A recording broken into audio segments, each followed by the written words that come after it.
os detalhes. E muitas pessoas que chegavam ali ficavam dias nesse casamento. Jesus, nessa oportunidade, fora convidado. Talvez fosse o conhecido dos noivos.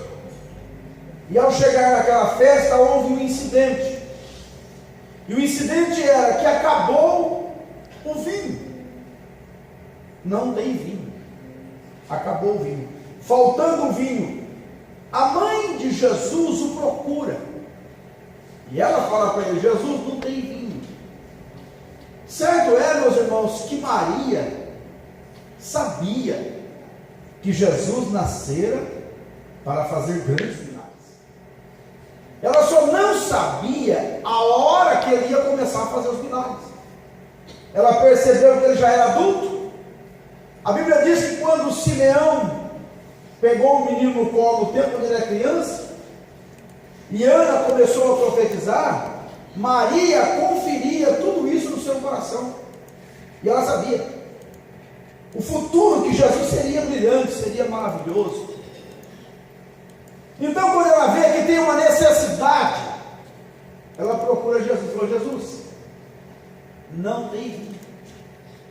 Jesus responde a ela que ainda não era chegada a sua hora, não havia acontecido ainda o momento dele se manifestar, portanto, nós não temos nada com isso. O problema não é nosso. Mas ela olha para os empregados e dá uma deixa para os empregados: olha, preste atenção nele e faz tudo que ele mandar. Vocês entenderam? Tudo que ele mandar, vocês façam. Muito bem. Os empregados passaram a prestar atenção em Jesus. E quando eles passaram a prestar atenção em Jesus, Jesus dá uma ordem para eles. Mas eu queria frisar, irmãos, que nós nessa noite precisamos aprender isso. Nós temos que parar um pouco nessa vida agitada que nós temos, nesse corre-corre da nossa vida, e parar e prestar atenção em Jesus. Tira um momento do seu corre-corre para prestar atenção em Jesus. Tira um momento para ver o que Ele quer falar. Eu sempre gosto de observar isso e sempre entendo que essa palavra é para mim. Oração para nós é só um monólogo, quando na verdade é um diálogo. Nós devemos falar, mas entender que Deus também fala conosco, e Ele está desejoso de falar conosco. Então nós temos que parar um pouco na nossa ansiedade, no nosso desespero. Nunca chegou ninguém perto de você: olha, porque você tenta fazer assim, viu? Talvez você tenha a resposta para o problema. Você não consegue falar de tanta ansiedade. Ela vai falando, e você não consegue dar a resposta. Para, irmão, irmã, pare um pouco, preste atenção no que Jesus está querendo dizer a você. Preste atenção. Ele vai abrir a sua boca, e no abrir da sua boca está a nossa vitória. Irmãos, simples assim. Eu sinto que Deus está falando aqui agora. Pai, preste atenção no que Ele está querendo dizer a você. Ouça-o. No abrir da sua boca virá a sua vitória. Você precisa crer, confiar no que Ele está querendo lhe dizer, e será a sua vitória. Aqueles homens pararam no seu trabalho. Imagine a correria de uma festa. Imagine aqueles empregados que têm tanta coisa para servir: mesa para arrumar, cadeira para arrumar, chão para limpar. Mas eles pararam. Eles pararam naquele momento para observar Jesus. vivendo uns dias tão tribuloso que eu olho pelas ruas onde eu ando, eu falo, meu Deus, o que é isso? Tem 3 pessoas juntas e as 3 não estão conversando entre si. Então desse jeito aqui, ó, elas não prestam atenção mais em nada. É tanta coisa à nossa volta, tanta distração, tanta coisa, que a gente já não para mais para ler a Bíblia, não para mais para orar um pouco mais. Eu fico tão contente que às vezes você chega na casa do meu irmão, ele está com a Bíblia aberta, lendo, ou a irmã, ela está lendo a Bíblia. É tão bom, mas é tão ruim quando você fala assim, não dá para desligar a TV para a gente orar, né? Mas nós precisamos parar um pouco, gente. Eu estou falando aqui com a igreja, com amor, porque Deus está querendo dizer algo para nós. Nós precisamos parar um pouco. Vê se você não está correndo demais, e Jesus está querendo falar com você. Tem tanto serviço, tanta ocupação, tanta coisa para ficar preocupado, e não para, não tira um tempo para dizer, Deus, fala comigo, Senhor, o que eu devo fazer? Abre aí, Alexandre, Lucas capítulo 5, versículo 1, vamos ler o que acontece. Lucas capítulo 5, Alexandre, Lucas capítulo 5, e aconteceu que apertando a multidão para ouvir a palavra de Deus, estava ele junto ao lago de Genezaré, versículo de número 2, e viu estar 2 barcos junto à praia do lago, e os pescadores, havendo descido deles, estavam lavando as redes. Pescaram a noite toda, e agora estavam lavando a rede para quê? Para ir embora. Eu pergunto, será que eles não estavam cansados? Será que eles não estavam enjoados? Leiam mais 3. E entrando num dos barcos, que era o de Simão, pediu-lhe que o afastasse um pouco da terra, e assentando-se ensinava do barco a multidão. Permita-me usar uma expressão, Jesus não parece um pouco folgado? Os discípulos pescaram a noite inteira, estavam lavando as redes, a pesca foi frustrada, é óbvio que eles estavam cansados. Jesus subiu no barco dele, o detalhe, e assentou sobre o barco, ou seja, eu não estou com pressa de sair, eu vou ficar sentado. Assentou e ensinava a multidão do barco de Pedro. Continua. E quando acabou de falar, disse a Simão: faze-te ao mar alto e lançai as vossas redes para pescar. Ué, a gente estava lá até agora, cansado. Jesus não deu um sermão de 10 minutos, porque a Bíblia diz que ele ensinava. Ele ficou um tempo ensinando a multidão. O sol já havia nascido, e o sol já estava esquentando. Agora ele diz para Pedro: e já que você parou um pouco para ouvir o que eu tinha a dizer, então vai e lança as vossas redes, vai a mar alto. Irmãos, o mar alto naquele lugar não dava a 1 quilômetro, mas a 2, 3, quem sabe a 5 quilômetros de distância. A metade do mar seria 12, mas a 5 quilômetros mais ou menos já daria mar alto. Era a distância que ele teria que remar para jogar a rede. Vamos ler mais o próximo. E respondendo Simão disse: mestre, havendo trabalhado a noite toda, nada apanhamos, mas por que mandas, lançarei a rede. Pedro parou, ouviu o que Jesus tinha para dizer, e o que Jesus disse não foi fácil, porque não mandou ele, falou assim: joga a rede aí mesmo. Não, vai jogar a rede no mar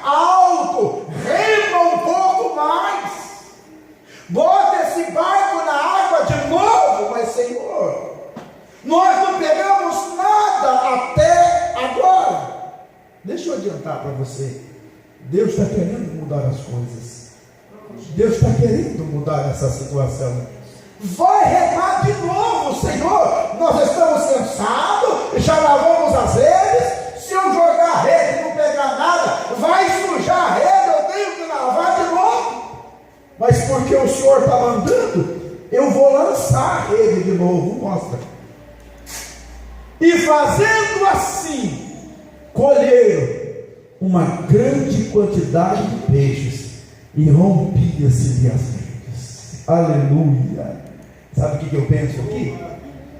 Que Pedro foi embora aquele dia maravilhado, dizendo assim: valeu a pena eu parar aqueles momentos para ouvir o que Jesus tinha para falar. Valeu a pena. Vale a pena, meu irmão. Esse momento que você está aqui hoje vale a pena na sua vida. Esse momento que você está ouvindo essa palavra que não é minha, ela não é minha, está escrito aqui por Deus, foi Ele quem deixou para mim e para você. Ela muda a sua história, porque há poder na palavra de Deus. Aleluia. Observe, vamos ler mais um texto bíblico, meus irmãos. Evangelho de João, capítulo 9, dos 5 a 7.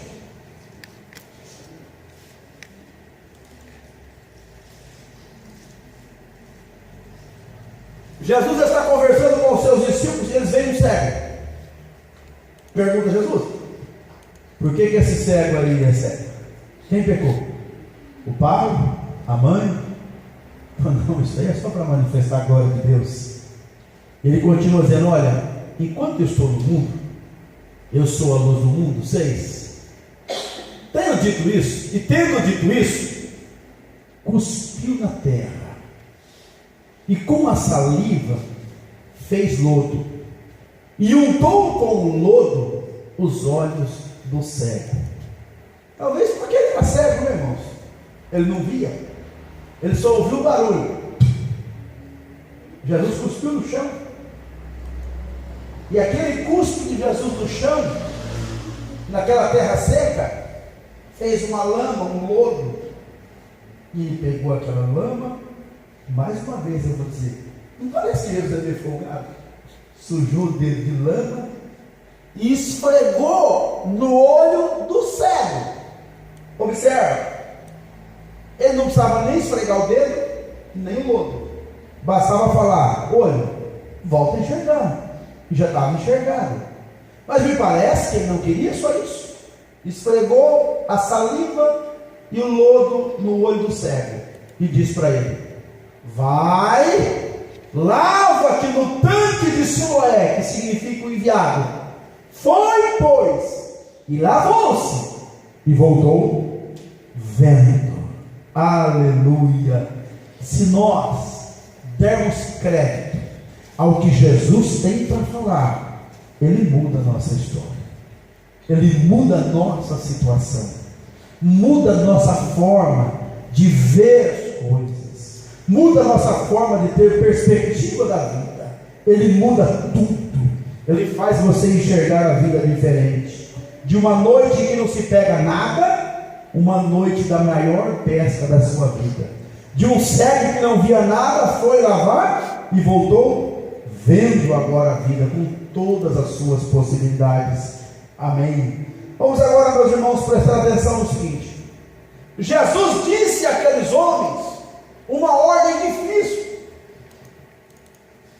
Quantas talhas que haviam ali, meus irmãos? João 2:6. Quantas que tinham? 6 talhas. 6 talhas. Cada uma delas cabia 2 ou 3 metretas. Uma metreta é 40 litros. Então, se tínhamos 6 talhas, vamos imaginar que cabiam 2,5, nem 2 só e nem 3, mas 2,5 metretas, 100 litros de água cada talha daquela. Se nós tínhamos 6 talhas, era mais ou menos 600 litros de água. A ordem foi simples. A primeira coisa que eu paro, e quero que você entenda aqui comigo, é que Jesus disse àqueles servos: enche de água essas talhas. Irmãos, essas talhas, para serem cheias agora, elas estavam vazias e tinham que estar limpas. Preste atenção comigo. Jesus não falou nada para eles, mas a água era para transformar em vinho. Eles queriam vinho. Agora Jesus mandou encher a talha. Então a talha, aquela talha, aquele jarro de barro, tinha que estar limpo. Na cabeça do empregado, a primeira coisa que ele pensou: eu preciso ver como é que está a talha. Ela está limpa. Como é que está a talha? Sabe por quê? O número 6 na Bíblia quer dizer homem. Por isso que tem aquele número 666. É o homem perfeito. Deixa eu falar. Então veja a mesma coisa aqui. É o homem querendo ser Deus. Então preste atenção nisso. 6 é o homem. E é nesse homem que Deus está disposto a mudar a água em vinho. Agora preste atenção comigo. Como é que estão as talhas? Elas estão limpas.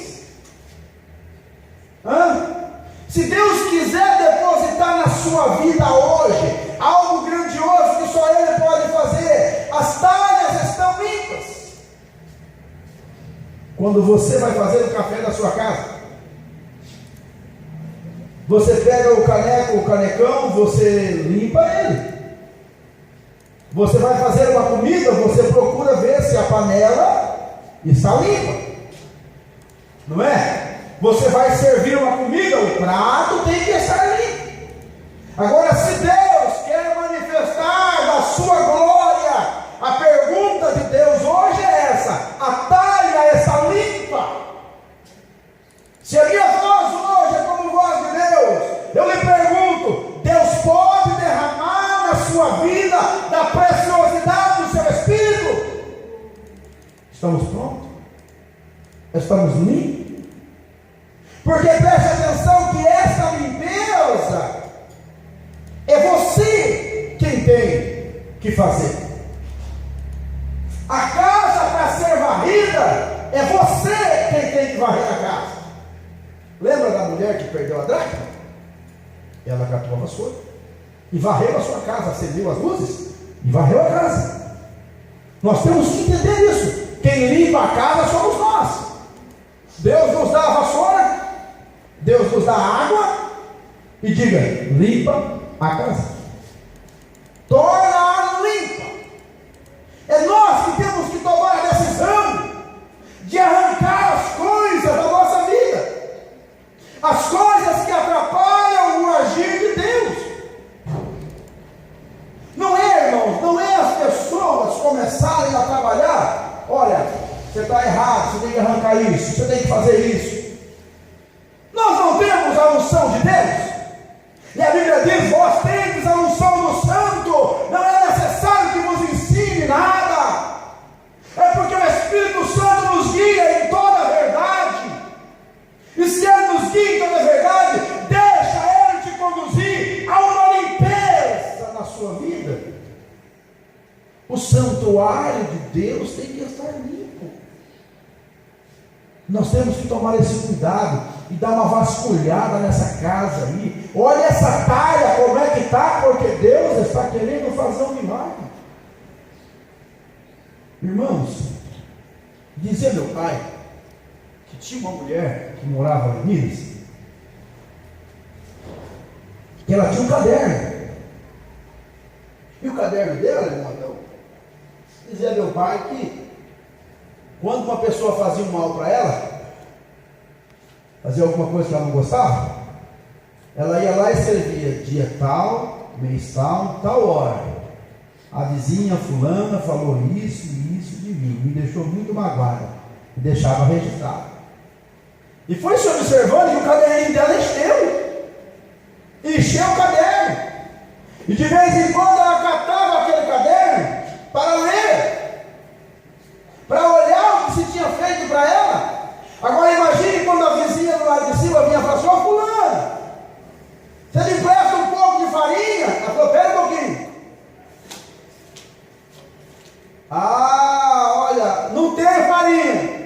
porque ela acabou de olhar que no dia tal do mês tal, ela falou algo que magoou ela, que ofendeu ela. Irmãos, se a gente tiver esse caderninho, a gente precisa rasgar ele. Esse caderninho impede Deus de operar na nossa vida. Às vezes, se eu pegar o caderninho, não, marquei um negócio seu aqui, pai. Sabe, ó, aquele dia. Tem que acertar as contas. Porque tem muito caderninho desse atrapalhando a unção de Deus de descer na vida e fazer milagres. A talha está limpa? Se está limpa, é hora de buscar água. Quando eu percebi isso, eu falei, não, pai, esse negócio é complicado. Porque essas águas eram usadas para a purificação dos judeus. Essas águas eram originárias dos irmãos da lei. Eles eram obrigados a ter essas talhas cheias quando ia começar a festa da lei ou da tradição judaica. Mas eles eram obrigados. Tanto que Jesus entrou numa casa e falou assim para Simão, assim, ó, quando eu cheguei aqui, você não deu água para lavar meu pé, porque em toda a casa tinha que ter. E porque era muita gente, então eram 6 talhas. Águas que eram enchidas com obrigatoriedade, mas agora não. Agora vai mudar um pouquinho, mas preste atenção. Que Jesus disse para ele assim, ó, vai buscar água. Irmão, agora você imagina que eles tinham que encher 600 litros de água. E o que me chama a atenção é que a Bíblia diz o seguinte: eles encheram até em cima. Eles pensaram o seguinte: eles não sabiam quem era Jesus, mas ele mandou encher as talhas. Eu vou encher ela até em cima. Porque Jesus podia olhar e falar assim: vocês não encheram direito as talhas, né? Não, mas eles encheram até em cima. Então pelo menos tínhamos ali 600 litros de água que eles foram buscar. Naquele tempo não tinha torneira, não, naquele tempo a água não era dentro de casa, não era água encanada, não. Tinha que botar o cântaro nas costas, vai na fonte buscar água. Você quer ver o milagre mesmo? Você tem certeza? Tem certeza que quer ver Deus operar mesmo? Bota o cântaro nas costas, vai na fonte. Quantas viagens eu vou precisar dar? Eu penso que esse número de viagens vai depender do tanto de empregado disposto a buscar. Porque se for um só, eu diria que ele tem que dar pelo menos umas 30 viagens, se é 20 litros cada um, para encher as 6 talhas. Agora, se juntar todo mundo, cada um traz um canto, né, irmão? Logo as talhas estão cheias. E sabe, irmãos, que agora eu fiquei observando que eles tinham que buscar essa água, fazer um esforço, lutar um pouco mais. Preste atenção, Deus faz um milagre em interação com o seu povo. Deus quer interagir conosco.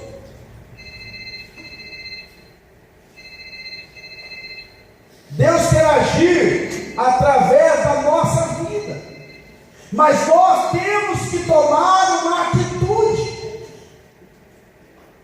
Nós temos que nos mexer. Ageu 1:8. O povo tinha parado de trabalhar. O povo olhou a circunstância que eles estavam vivendo ali, a circunstância do tempo, e entendeu que não vale a pena.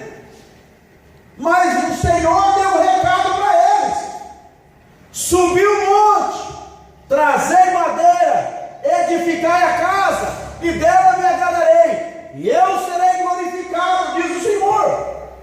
Irmãos, Deus nunca privilegiou deitado em berço esplêndido. Deus nunca chamou-nos para ficar tranquilo e vendo a banda passar, como diz aí. Ele nos chamou para trabalhar. Quer ver a casa edificada? Senhor, não vai cair do céu, não. Vai subir o monte e trazer madeira. Preste atenção. Por que não falou assim, ó, vai no vale ali e pega a madeira? Mas sobe o monte. Ele pressupunha dizer o seguinte: tem dificuldade. À medida que você enfrentar a dificuldade, é à medida que eu vou agir na sua vida. À medida que você encarar, é à medida que eu vou trabalhar. Se te mostrares frouxo no dia da batalha, a tua força será pequena. É preciso subir o monte e vai buscar. Quando você sobe o monte, se esforça, Deus faz a obra. Quer ver? João 11:39.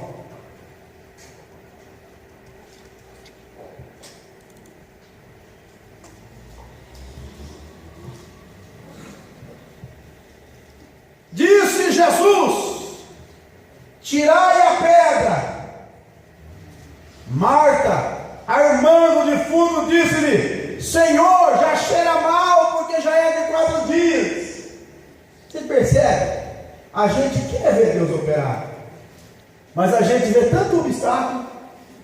É difícil. Hoje Deus não faz mais. Hoje não é mais igual. Jesus disse: tira a pedra. Tira a pedra. Eu não falei para vocês que se creres verás a glória de Deus? Esse verbo crer não é só sentir. Ah, eu creio. Então faz alguma coisa. Então toma uma atitude. Próximo. Tira a pedra. Disse-lhe Jesus: não te hei dito que se creres verás a glória de Deus? Era ele chamando a atenção. Tira a pedra. O que aconteceu? Eles foram e tiraram a pedra. Quando tirou a pedra, Lázaro estava morto. E já fazia 4 dias. Tiraram, pois, a pedra. Mais ou menos assim, ó. Tiraram até enfim a pedra. E Jesus, levantando os olhos para o céu, disse: graças te dou por me haveres ouvido. Preste atenção. Eu bem sei que sempre tu me ouves, mas eu disse isso por causa da multidão que estava ao redor, para que creiam que tu me enviaste. Sabe o que aconteceu? Lázaro estava morto. Mas por que aquele povo lá fora, que tinha ainda vida para ouvir Jesus, ouviram ele, e ele falou: tira a pedra. Se eles não tiram a pedra, eles estavam chorando Lázaro.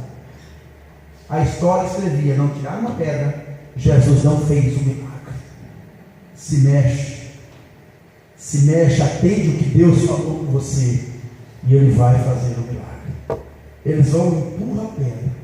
E agora aquele homem que faz 4 dias que está morto, as veias seca tudo, gruda uma na outra, os músculos não funcionam mais, o coração parou de bater, o sangue já coagulou. Mas Jesus disse: Lázaro, irmãos, eu não sei como, o coração começou a bater. Mas eu penso o seguinte: se o coração começa a bater primeiro, e aquelas veias todas secas, elas vão estourar quando o sangue chegar nelas. Ele tem que ter mexido na veia primeiro.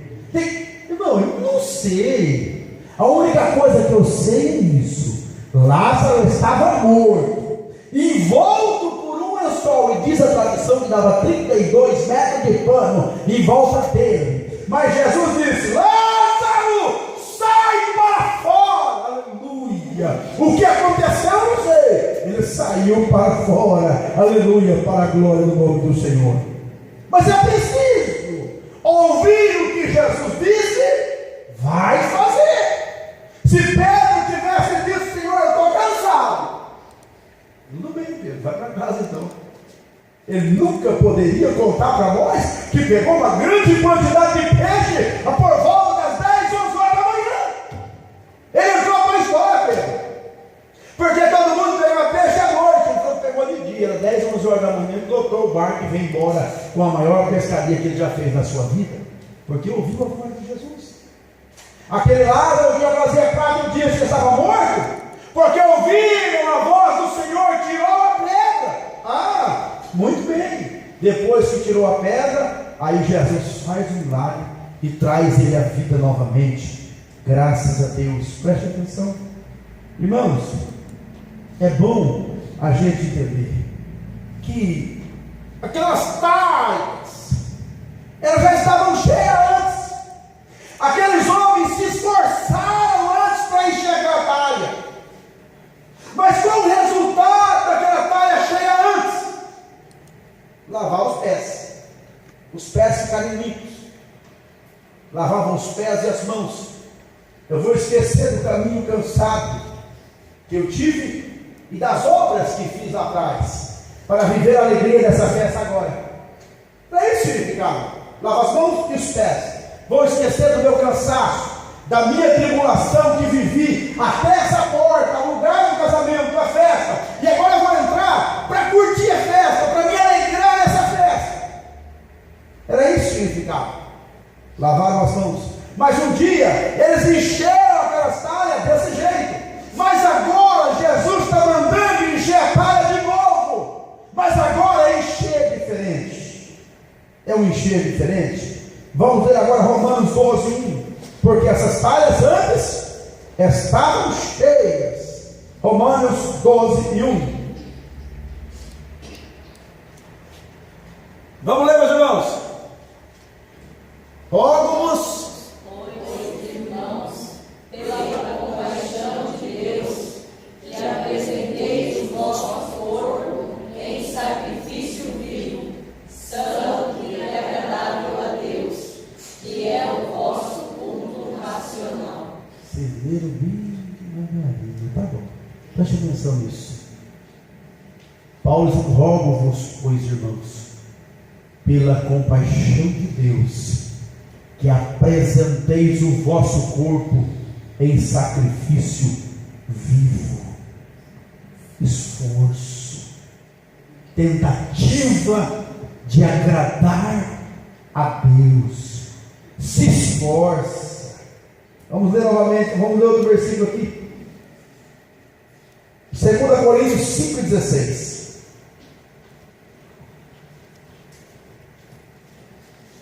2 Coríntios 5,16. Assim, daqui por diante, a ninguém conhecemos segundo a carne. E ainda que também tenhamos conhecido Cristo segundo a carne, contudo, agora já o não conhecemos desse modo. Vamos dizer assim, agora vamos experimentá-lo de uma maneira diferente. Romanos 7,6. Eu quero que você entenda isso. Aqueles homens já haviam esforçado, talvez algumas vezes, mas para aquele casamento, eles já tinham se esforçado uma vez, as talhas tinham sido cheias uma vez, mas agora já está mandando encher de novo. É porque algo novo irá acontecer, diferente do que eles esperavam. Romanos 7:6. Mas agora estamos livres da lei, pois morremos para aquilo que estávamos retidos, para que sirvamos em novidade de espírito e não na velhice da letra. As talhas antes foram cheias por obrigatoriedade. Elas tinham que estar cheias, era uma obrigação. Agora se apresenta Jesus para eles. Quem é Jesus? Ninguém o conhecia ainda. Ninguém sabia que ele fazia milagres. Só se sabia que era Jesus. E agora nós fazemos: enche as talhas. Eles têm a opção: enche ou não.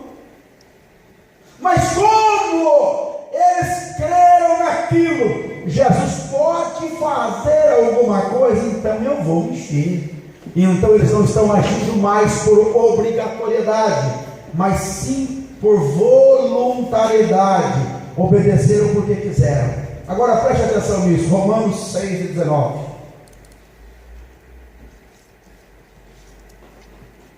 Romanos 6:19. Falo como homem, pela fraqueza da vossa carne, pois que assim como apresentaste os vossos membros para servirem à imundície e a maldade para a maldade, assim apresentai agora os vossos membros para servirem à justiça para a santificação. Gente, como a gente era antes, como a gente se esforçava antes. Eu me lembro de uma história que eu já ouvi contar, e já aconteceu comigo, né? O irmão saiu para fazer um trabalho e choveu. Aí ele falou assim: vamos embora, vamos voltar. Eu falei: rapaz, quando eu ia jogar bola, era agora que ficava bom, não era? A gente não fugia. Quando a gente marcava um jogo de futebol, a gente ficava assim: mas vai chover logo hoje. Você pode ter certeza, lá nos trabalhos, eles falam assim para a gente assim: você pode ter certeza, Zé, de segunda a sexta é aquele sol quente, agora chega sábado, chuva, domingo, chuva, não dá para a gente fazer nada. Eles estão preocupados. Quantas pessoas, meus irmãos, que saem de casa às 9 horas da noite, 10 horas da noite, vão voltar 4 horas da manhã, 5 horas da manhã, para servirem a carne, para fazer tudo quanto é coisa errada, que desagrada a Deus, todavia agradam a eles. A sua carne, se fosse ruim para eles, eles não fariam, é porque é bom. O pecado é bom, o pecado é bonito, é colorido, é saboroso, é uma beleza o pecado, mas leva à morte. Mas todas as pessoas, e dentro de carnaval, quanto se esforça, quanto se dedica. Agora Paulo está dizendo o seguinte: presta atenção na sua vida aí, e pega esse mesmo esforço agora, e converte ele para agradar a Deus. Irmãos, será que a gente faz isso? Será que nós, pare um pouquinho para pensar nisso, será que nós fazemos o mesmo jeito? Será que nós fazemos isso? A Bíblia diz assim: se o homem me buscasse, como se busca o ouro e a prata. Será que nós nos esforçamos do mesmo jeito? Pense um pouco nisso. Essa é a recomendação de Deus. Do mesmo jeito que eles se esforçaram para encher aquelas talhas, agora se esforça para encher ela porque Jesus está mandando. Quanto esforço a gente fazia, quanta coisa a gente lutava. Vocês já pararam para pensar o que uma pessoa faz para alcançar o seu objetivo? Irmãos, se você quiser alcançar alguma coisa, por exemplo, vamos dizer assim: eu quero passar no concurso.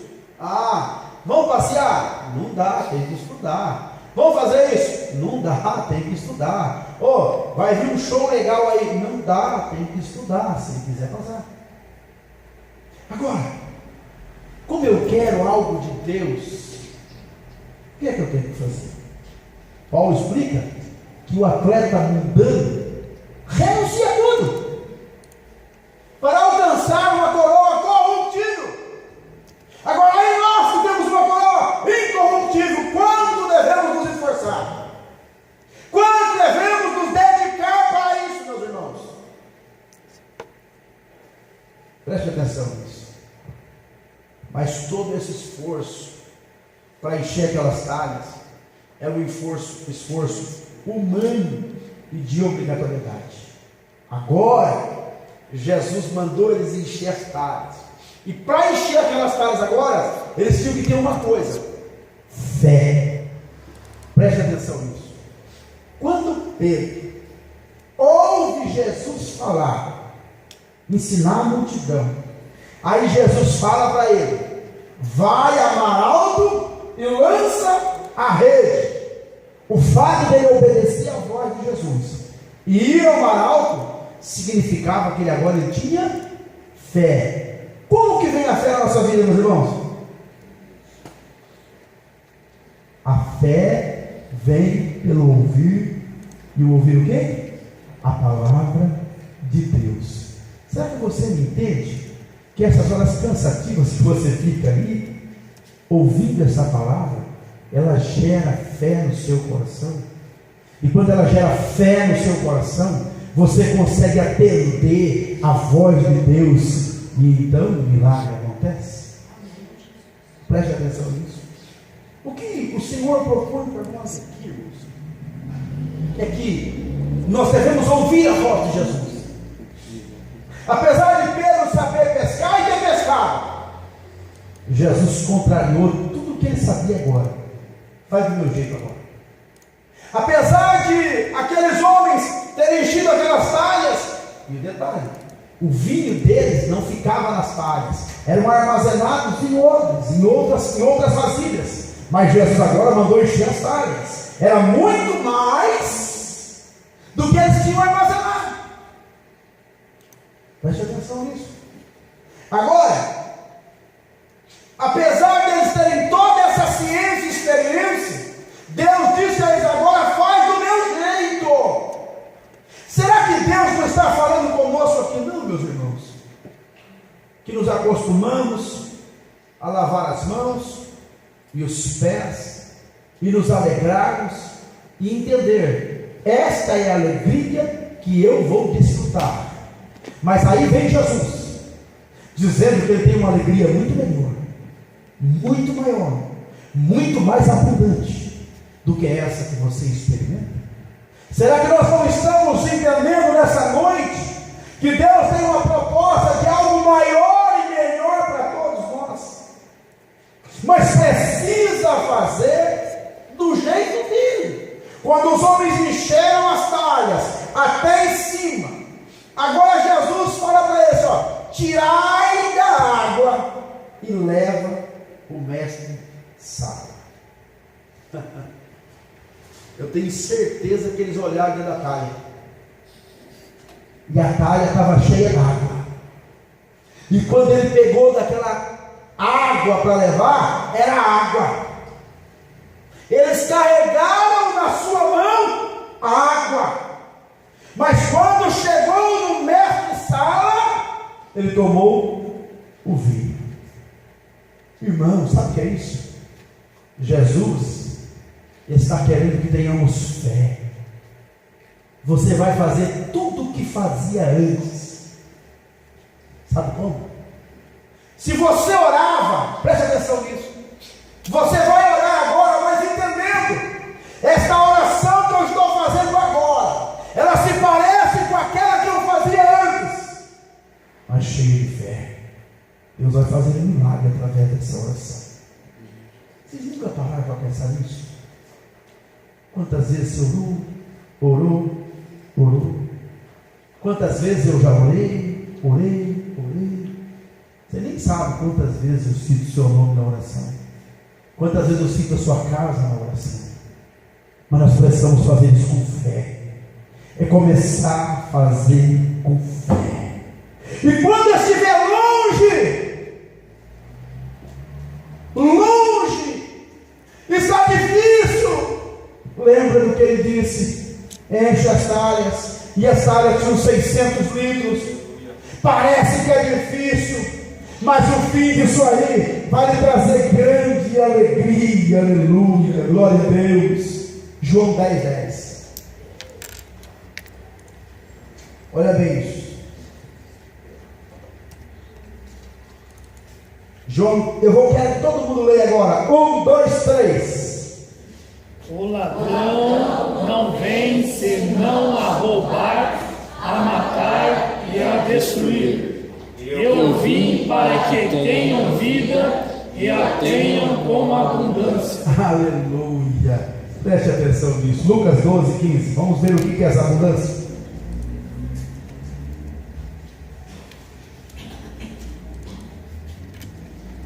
E disse-lhes: acautelai-vos e guardai-vos da avareza, porque a vida de qualquer não consiste na abundância do que possui.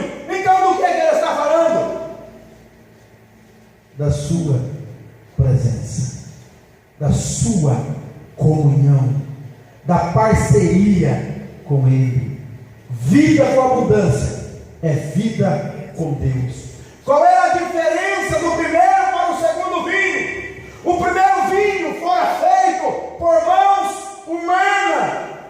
segundo vinho foi feito por Deus, o Todo-Poderoso. O primeiro vinho trazia alegria naquela festa, e pura e simplesmente. O segundo vinho trazia uma alegria no Espírito. Foi por isso que Paulo disse assim: não vos embriaguei com vinho em que a contenda é o primeiro vinho, mas o embriaguei sim agora com o quê? Enchei-vos com o Espírito Santo. É o segundo vinho. É o que Deus tem para nós aqui, do melhor vinho. E aquele homem, o mestre Sala, pergunta para o esposo, colocou ele em parafuso: explica para mim uma coisa, rapaz. Todo mundo serve primeiro o vinho bom, porque depois de ter embriagado, ou depois de ter bebido o suficiente, barriga cheia, está transbordando. A teologia explica que poderiam ser duas versões: podia ser vinho embriagante, ou poderia ser um vinho sem embriaguez. Logo então significava, se fosse embriagante, bebeu, está bêbado, qualquer coisa vai. Ou então a segunda versão, que bebeu bastante, está cheio, então qualquer coisa vai. Veja bem, a Bíblia nos faz entender sistematicamente que não era uma vinha embriagante, não era vinho embriagante. Por que não? Porque Jesus não participaria dessa festa de vinho embriagante, porque lá no livro de Provérbios ele diz que até quem olha para o vinho, quando ele